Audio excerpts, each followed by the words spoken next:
Relatos del lado oscuro.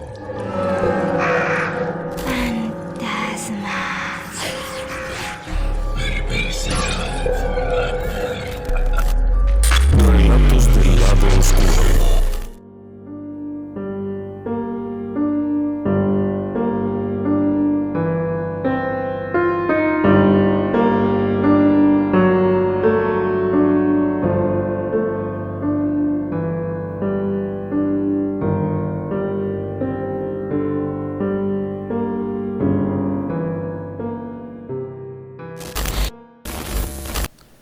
La supervivencia de la personalidad después de la muerte es una teoría que afirma que los individuos, tras la muerte, sostienen rasgos importantes de su personalidad previa, es decir, aquella que tenían mientras estaban en vida, de tal manera que las personas que hayan sido buenas personas, por lo menos durante un tiempo entre el óbito y el tránsito hacia la luz, conservarán rasgos de lo que fueron mientras estaban en vida. Sin embargo, de igual forma, aquellas personas que hayan tenido una profunda negatividad, que hayan expresado en vida una profunda maldad, tras la muerte, permanecerán un tiempo mucho más largo, durante el cual seguirán manteniendo esos importantes rasgos de su personalidad negativa y ejercerán una presencia que se vuelve nociva, pero no solamente nociva para quienes están en el mismo espacio con vida, sino también para aquellas otras presencias que tras desencarnar hayan permanecido cerca de estos individuos, de estos seres, de tal forma que su influencia negativa no solamente se limita a aquellos seres vivos que habitan en la misma casa, sino también a aquellos otros que ya han muerto y que permanecen en el lugar. De acuerdo con la teoría más fuerte que apunta a la supervivencia de la personalidad después de la muerte, un individuo tras la partida, es decir, cuando desencarna, tiene que pasar un tiempo durante el cual va dejando atrás las cosas de la vida. Un sujeto con una carga pesada, densa, perversa, permanecerá arraigado hacia este plano de existencia prácticamente para siempre, en tanto que un alma limpia, pura, plena, saldrá volando como si fuera una pluma que lleva el viento. Eso explicaría el por qué, en lugares en donde hay presencias definitivamente perversas, las apariciones suelen ser por mucho más tiempo, y en lugares en donde ha muerto alguien de luz, la partida es casi inmediata. Los puntos que le he expuesto acerca de la supervivencia de la personalidad después de la muerte explicarían el por qué algunos espacios, algunos edificios, algunos hogares presentan una fenomenología tremenda, en donde no solamente hay una presencia paranormal, sino hay diversas, y se pueden distinguir las personalidades de cada una de ellas. Pero para ser más prácticos, déjeme que le platique un caso. Este caso ocurre cerca de Hamilton, a orillas del lago Ontario, en Canadá. En 1996, una pareja llega a vivir a una casa. Han encontrado la casa y les ha parecido fantástica. Son un hombre, una mujer y una niña. Son una familia reconstituida. Él, de unos 45 o 46 años, ha tenido un divorcio previo. Ella, a sus 30 años, 15 años menor que su novio, ha tenido también un divorcio previo y producto de aquel matrimonio tiene a esta pequeñita de 6 años. Se llevan bien. Han estado saliendo por unos 2 años, se entienden muy bien, la niña le tiene particular aprecio a él, por lo que la relación va prosperando y deciden irse a vivir juntos. Dejar atrás cada uno su propio departamento y unirse en una nueva familia. Y esta casa que han encontrado es una casa preciosa. Es una casa que no es nueva, es una casa que debe de ser de los años 30, construida a la antigua, tiene esta escalera preciosa, a la antigua con un barandal, tiene estas habitaciones amplias, tiene características que son ideales para formar una familia. Si bien no es una casa de lujo, es evidencia de que esta casa nunca fue concebida como una mansión, simplemente es una casa antigua. La familia llega, hacen tratos, resulta muy conveniente.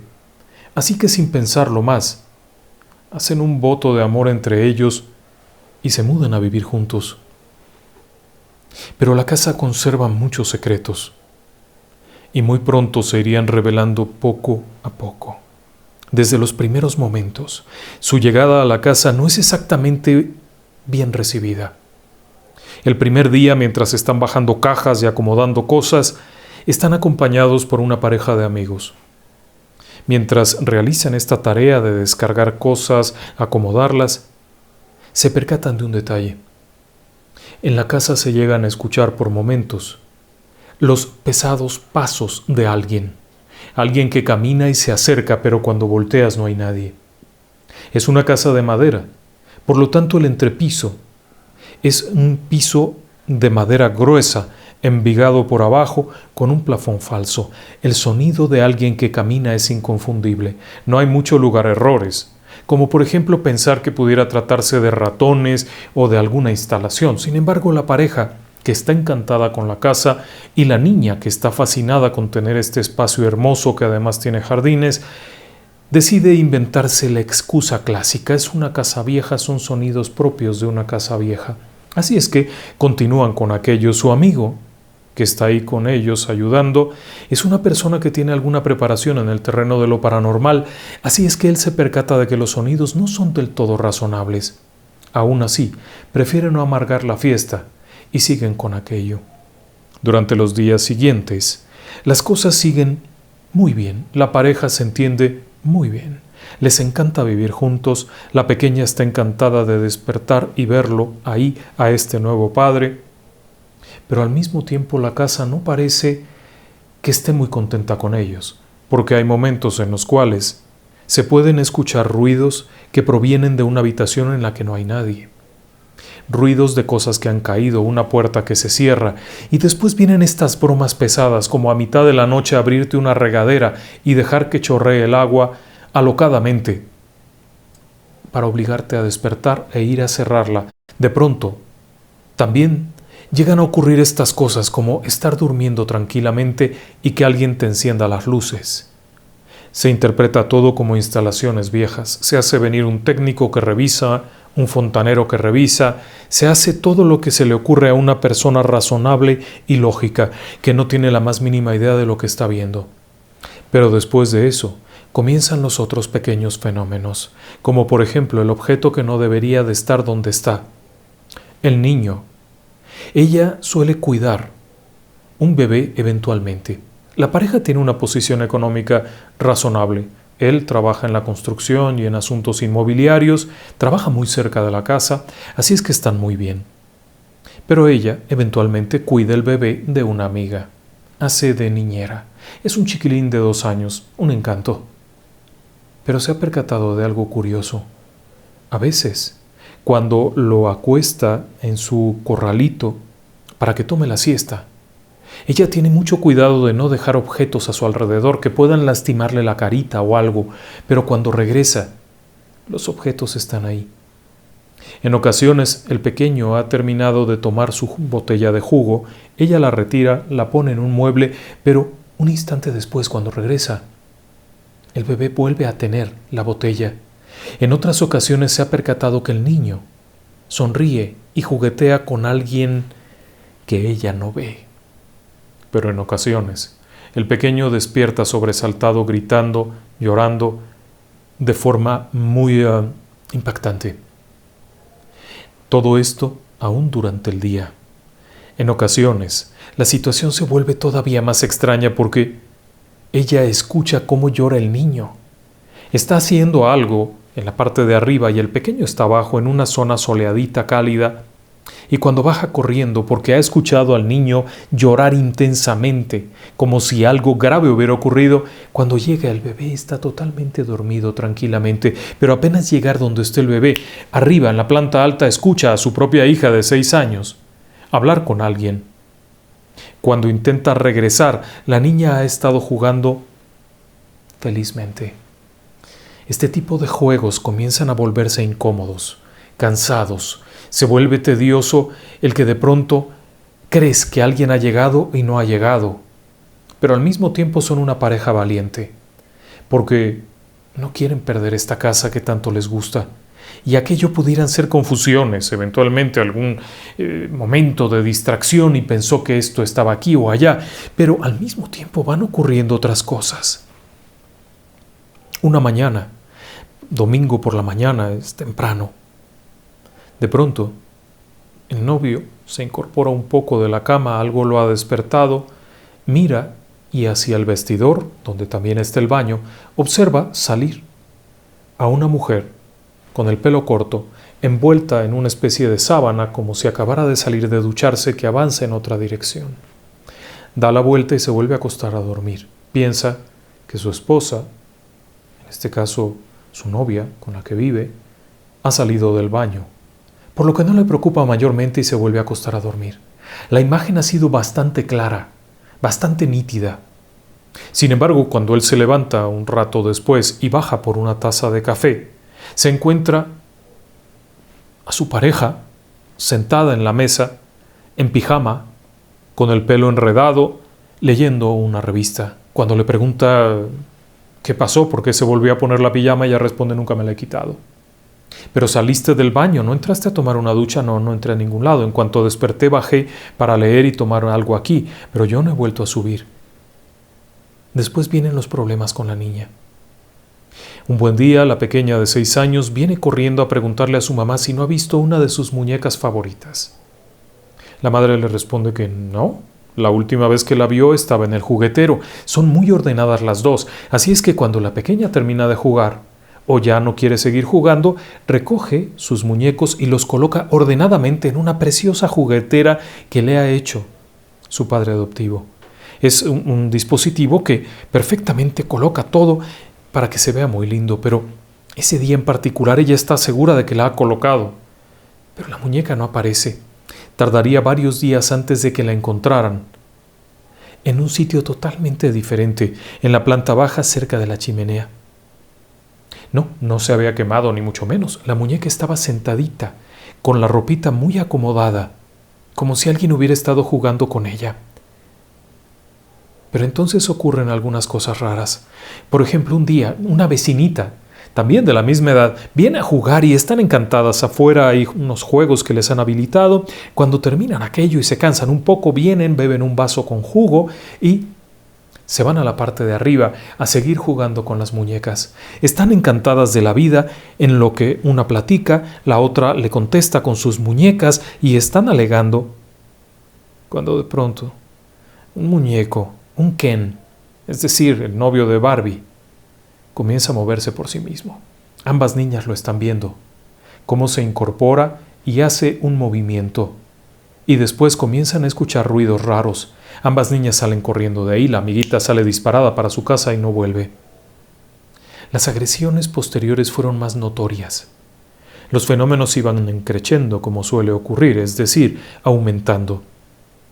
Hasta aquel día en el que la chica, la esposa, está en la cocina y oye claramente que alguien le llama arriba. Ella lo interpreta como la voz de la niña, que la está llamando. No es extraño que esto ocurra, así es que deja lo que está haciendo, inicia el camino. Al llegar a la escalera va a subir cuando recuerda un pequeño detalle. Punto número 1, su hija no está en casa. Punto número 2, ¿quién la está llamando? Punto número 3, frente a ella, en el descanso de la escalera, a 2 metros de distancia de donde se encuentra, hay una silueta de un hombre muy alto, negra totalmente. No es la imagen de una persona, simplemente es un recorte oscuro de algo que utiliza un sombrero negro, al igual que toda la indumentaria y toda la apariencia es totalmente negra. La mujer se queda pasmada viendo aquello por un instante antes de soltar un sonoro grito y emprender la huida. Cuando su pareja llega, la encuentra a mitad de la calle, visiblemente alterada.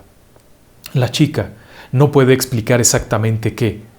Posteriormente, cuando recupera un poco la cordura y la calma, explicaría que aquella imagen que había visto en el descanso de la escalera había hecho algún tipo de esfuerzo, algún intento por tocarla. Había alargado aquella mano con la intención de sujetarla de alguna manera cuando ella salió huyendo.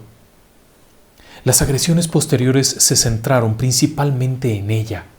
Había alguna razón por la cual resultaba especialmente chocante, pero los fenómenos no eran todos iguales. Dentro de esta propiedad, a unos pocos cientos de metros de la orilla del precioso lago Ontario, había otras cosas extrañas. Por ejemplo, aquella tarde que ella está sentada en la sala. La chiquilla, su niña, está frente a ella. Con el paso de las semanas y los meses se han hecho mucho de la costumbre de estar juntas. No suelen estar como al principio cada quien en una habitación, sino que se ha hecho esta especie de cercanía, precisamente por la sensación de miedo. La pequeña está ahí, ella la está viendo, tiene algo en las manos, no sé si un libro o algo, cuando repentinamente siente este toque suave, muy suave de alguien que le acaricia el rostro.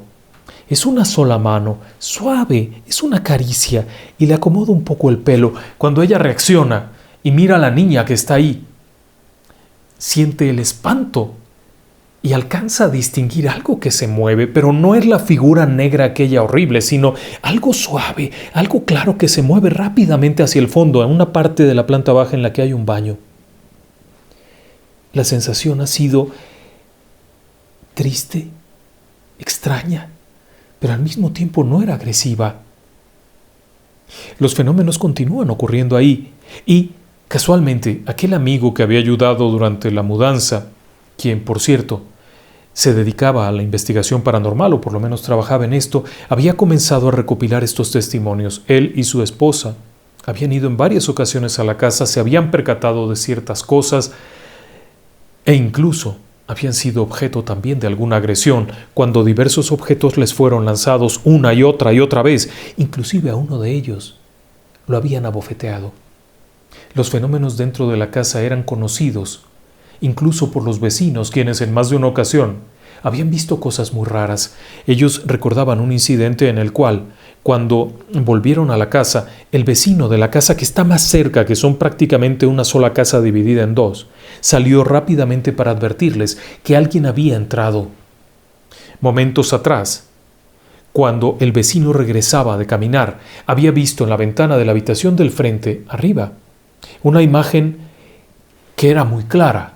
Había una persona en la ventana, como vigilando hacia afuera. Su interpretación del vecino es que habían entrado rateros y había alguien vigilando para verificar.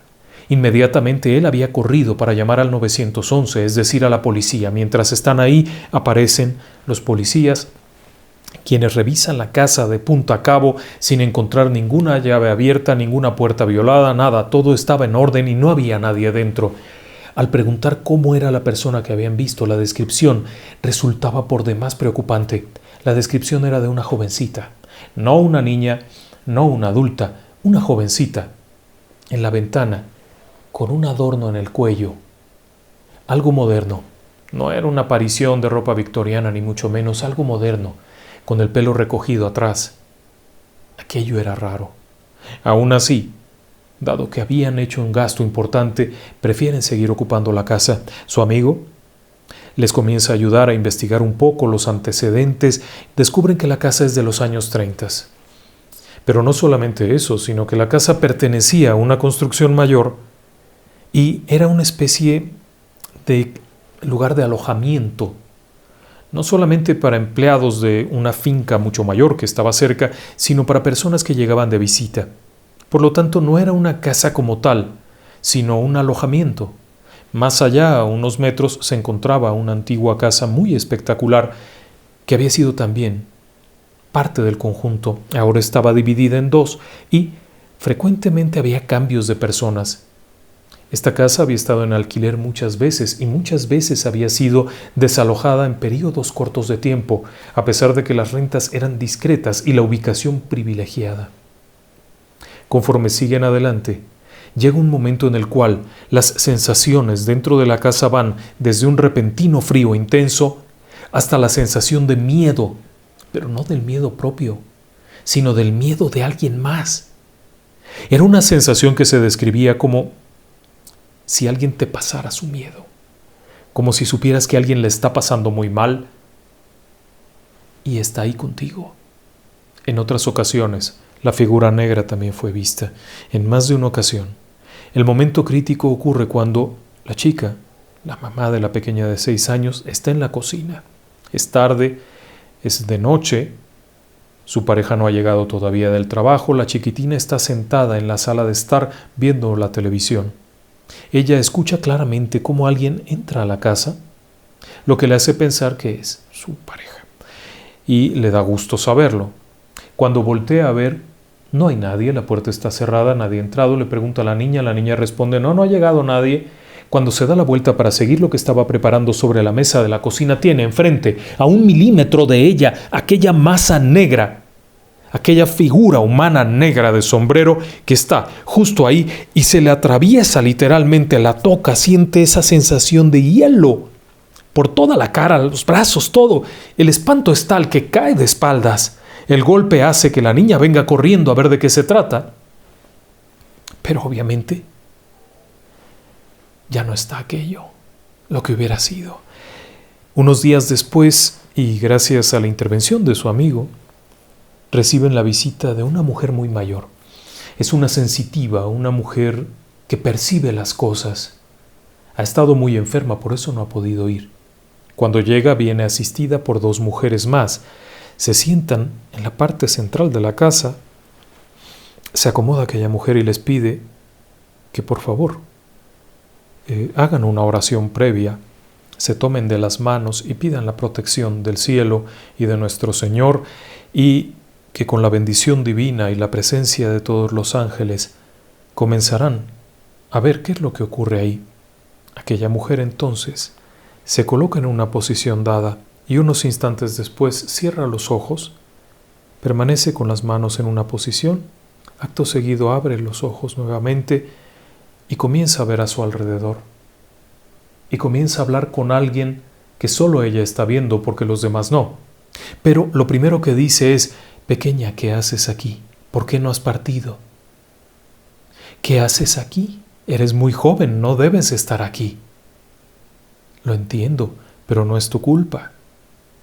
Lo entiendo, pero tienes que seguir tu camino. Lo sé, tienes miedo, lo sé. Pero yo te digo, sigue tu camino. En el nombre de nuestro Señor, sigue la luz, está para ti, han venido por ti. Pido a los ángeles que me acompañan, a los seres de luz, a todos aquellos seres de bondad que están conmigo ahora, que acompañen a esta criatura al seno del Señor. Hay una sensación rarísima en el ambiente. De pronto todo parece ser diferente, de pronto todo se siente con este resplandor inusual. Acto seguido todo se calma de nuevo. ¿Y tú por qué sigues aquí? ¿Qué haces aquí? ¿Por qué estás aquí ahora? No, no puedes acercarte. No, no puedes avanzar hacia mí. Tú no tienes poder sobre mí. Retrocede. Busca tu camino y lárgate. Acto seguido la mujer reacciona como si hubiera despertado, mira a todos, aquellas personas se le quedan viendo, les pide un vaso con agua urgentemente, le traen el vaso, un vaso grande que bebe rapidísimo, en lo que van a traerle otro, la mujer se está recuperando un poco y entonces les dice serenamente, aquí hay varias personas. No es una. Había una chiquilla de 15 años, 16, es una jovencita. Es muy reciente. Esta jovencita no tendría por qué estar aquí, simplemente su muerte no era ahora, no tenía por qué morir. Por ello fue que no partió, porque nadie se acercó a ayudarla, pero se ha ido. Está en gracia, ya está tranquila. Ella ha partido, pero los demás no han partido. Hay aquí personas que tienen mucho tiempo. Uno de ellos es un varón muy alto, que es muy agresivo. No deberían dejar que se acerque, ni a la niña ni a ningún pequeño. Es violento y es peligroso. No ha querido partir. Le he pedido que se vaya, pero no va a aceptar. Hay otras personas que están aquí y que él está reteniendo. No las deja partir, tienen miedo. Aquella mujer se disculpa entonces y pide que la acompañe en el auto. Las dos mujeres que le han escoltado la ayudan a levantarse y vuelven al auto. Desafortunadamente, la salud de aquella mujer sería cada vez más frágil y no podría volver a la casa, por lo que aquello que estaba allí se quedaría allí. Durante los días siguientes la situación se fue complicando cada vez más. Era evidente que aquella figura negra estaba ansiosa por cobrar venganza porque habían hecho partir a la jovencita. Asimismo, lograron averiguar dos o tres cosas. Primero, en esa casa había cometido suicidio. Un año antes de que ellos llegaran, una chica de 15 años, tal como la había descrito la anciana. En ese lugar, una jovencita, hija de una mujer con muchos problemas de adicciones, había cometido suicidio, pensando que quizá alguien llegaría a ayudarla, cosa que no ocurrió. Su intento de pedir auxilio a las autoridades sí había funcionado, pero habían llegado tarde. La ingesta de diversos barbitúricos y medicamentos había acabado con su vida, tal como lo habían descrito, una muerte que no tenía por qué haber ocurrido, que no era su tiempo. Durante las pesquisas siguientes realizadas por esta persona, el amigo investigador, quien por cierto no es otro que Rick Palmisano lograría averiguar que ese lugar era el hospedaje para los empleados, para los trabajadores del servicio de la gran mansión. La figura que habían descrito correspondía con un antiguo mayordomo que había operado la casa durante el período de la guerra 40-45 y quien posteriormente habría sido despedido y habría muerto lejos de ahí. Evidentemente, durante el período de la guerra en que fue el amo y señor de la casa, cuando el dueño fue enviado lejos de Canadá por cuestiones políticas, él asumió el control total, el dominio sobre todos, y según se contaba, había sido un auténtico tirano. Un tirano que incluso había llegado a golpear a los demás trabajadores, pero que además se había visto involucrado en una serie de temas de mafia, de violencia, de abortos clandestinos, de asesinatos incluso. Algún trabajador que se había opuesto, que había amenazado con denunciarle por las continuas vejaciones e incluso ataques de carácter sexual contra las trabajadoras, había sido eliminado. Sus restos habrían sido simplemente colocados por ahí en alguna parte. De acuerdo con las pesquisas de Palmisano, aquella entidad nefasta permanecía ahí. Posterior a esto realizarían una serie de sesiones, tanto de voces electrónicas, EVPs, fotografías, videos, que culminarían con una serie de imágenes impactantes de visiones de personas que estaban ahí dentro. De acuerdo con lo que un pendulista, un experto en péndulo, realizaría, quienes estaban allí eran personas que habían sido asesinadas ahí mismo. Y la presencia oscura de este hombre, que si bien no había muerto dentro de la casa, había regresado a seguir controlando.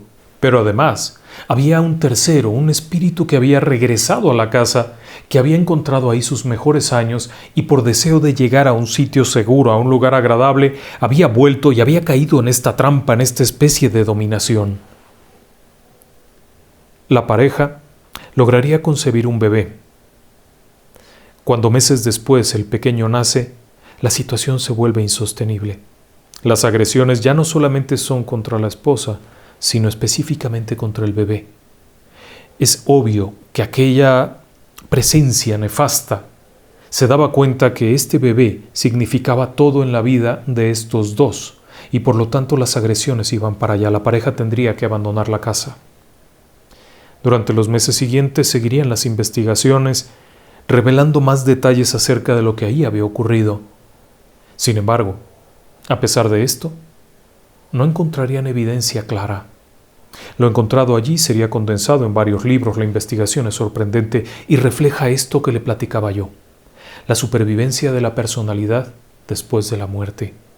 Y esto significa que aquel que fue bueno, durante el tiempo que permanezca cercano al plano de existencia de los vivos, seguirá comportándose con la rectitud con la que se comportó en vida. Sin embargo, si aquello era una escoria, tras la muerte, muy probablemente seguirá muy cerca de este terreno de los vivos en donde encontró su mejor desarrollo, ya sea porque tiene miedo de partir y el castigo que le espera, ya sea porque la carga y el apego hacia este plano de existencia es tal que no le permite partir, o bien que se ha hecho parte del entorno. Con el tiempo se van perdiendo algunas nociones, se van desdibujando estos seres. Obviamente ya no hay un vínculo materia-espíritu, ya no hay una mente que ligue un cuerpo con un espíritu y por lo tanto se van desdibujando. Y terminarán por volverse espíritus vagabundos, imágenes perdidas, memorias pasadas. Pero antes de que eso ocurra, seguirán comportándose como eso que fueron. Y eso me remite a otro incidente.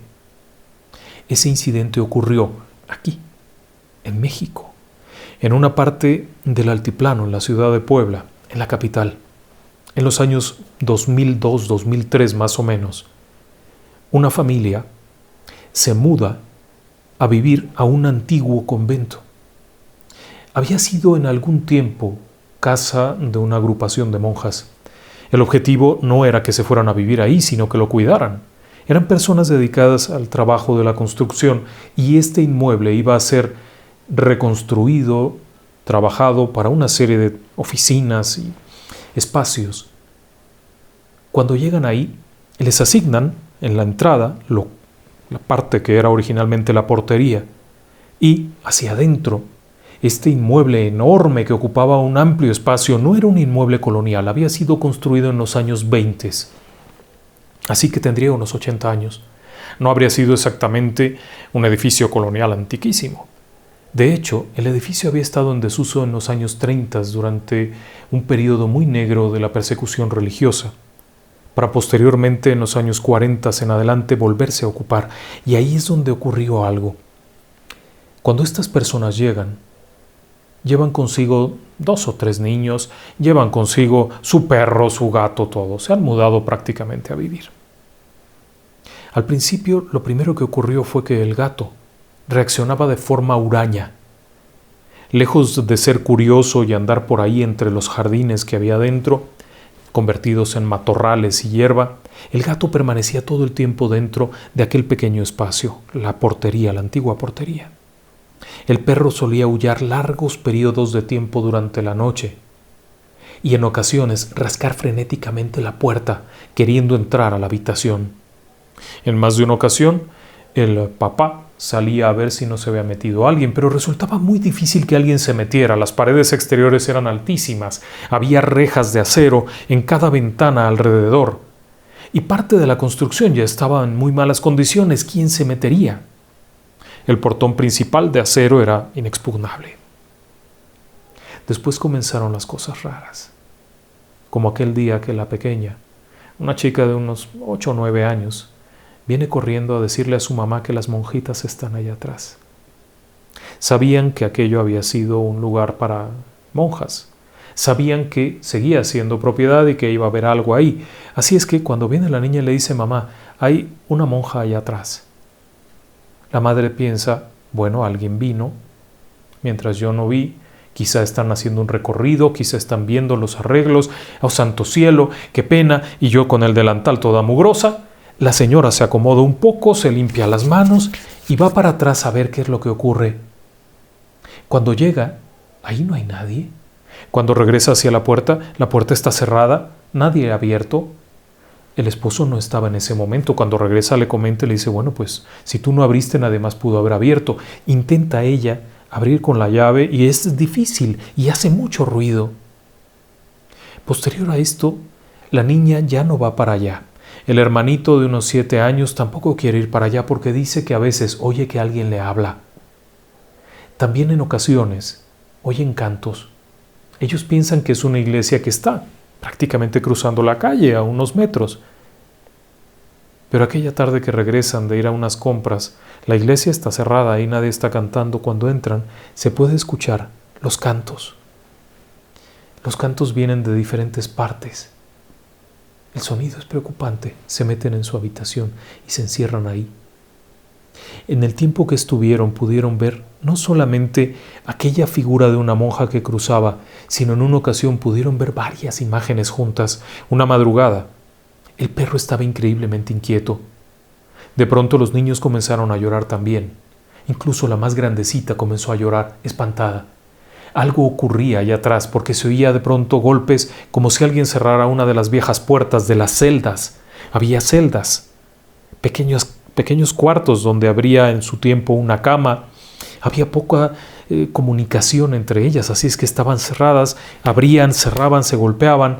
Cuando el esposo sale para ver de qué se trata, describiría haber visto atrás las imágenes tenues, como de pronto más brillante una, de pronto menos brillante otra, de estas figuras espectrales. No se quedarían mucho tiempo. Simplemente abandonaron el lugar. Unos días después habló con su patrón para pedirle que por favor le permitiera irse a alguna otra construcción. Cuando el patrón preguntó por qué, textualmente se lo dijo: en este lugar espantan muy feo. En este lugar se aparecen cosas muy feas. El patrón iría en un par de ocasiones, incluso de noche, a investigar, con el afán de saber si era cierto.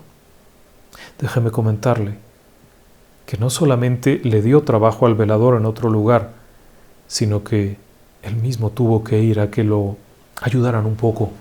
Aquel hombre, quien por cierto todavía vive, es un hombre de unos 60 y tantos años, un ingeniero de la construcción, describiría que cuando llegó aquella noche, a las 9 o 10 de la noche, quiso ver de qué se trataba. Así es que estacionó afuera la camioneta, abrió la puerta, sacó su linterna, se metió a ver de qué se trataba, haciéndose el valiente.